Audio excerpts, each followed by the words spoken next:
Boa tarde, meninos. Hoje vamos iniciar mais uma aula de língua portuguesa. O nosso assunto da aula vai ser sobre vozes do verbo. O que é vozes do verbo? Dá-se esse nome, a voz do verbo, pelo fato do sujeito ser ou não agente gramatical ou paciente de uma oração. Entendeu? Então, a classificação dessas orações, elas vão se dividir, das vozes dos verbos em ativa, em passiva e reflexiva. Quando eu tenho a ativa, eu vou ter aquele sujeito, que é o agente da oração. Quando esse agente da oração, ele está presente, ele simultaneamente, ele vai fazer o quê? Ele vai fazer a ação expressa pelo verbo. Ele que vai fazer a ação dentro da oração.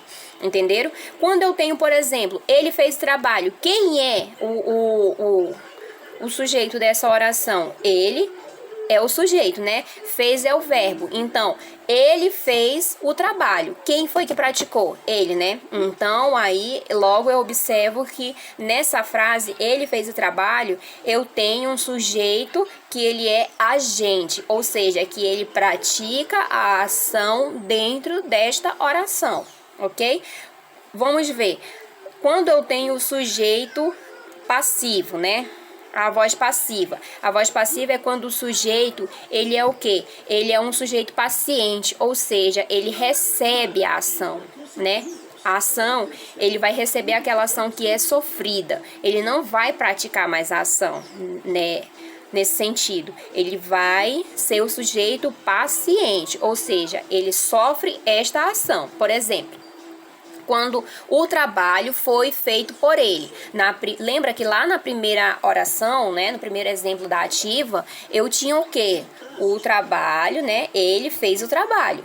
Agora aqui a frase, ela vai fazer a mudança, Ela vai ter a mudança, sendo que ela vai ter o mesmo sentido, ok? Por quê? Porque o trabalho foi feito por ele. Logo aí, quem é o sujeito dentro dessa oração, O sujeito é o trabalho.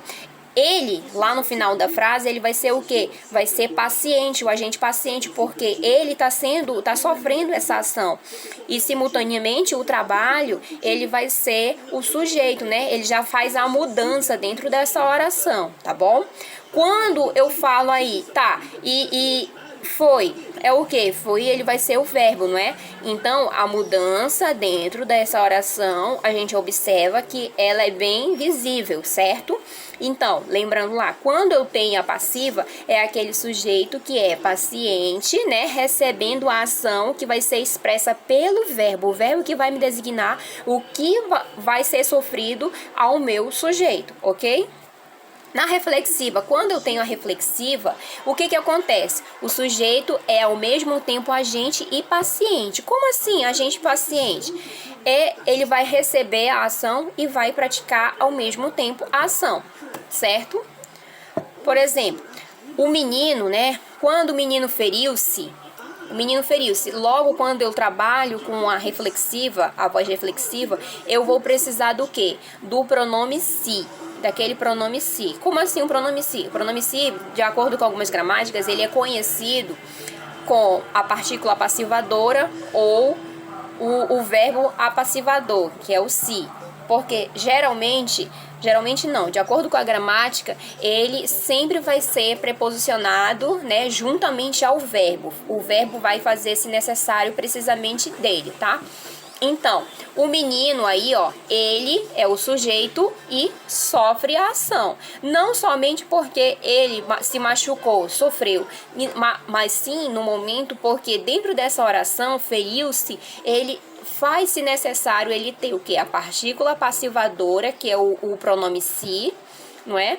E porque nesse momento aí a reflexiva, ela é também, como eu disse logo no início, ela é um sujeito que pratica e sofre a ação ao mesmo tempo, entenderam?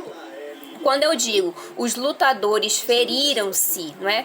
Quando eu digo os lutadores feriram-se, quem foi que feriu-se? Várias pessoas, Os lutadores. Quem é aí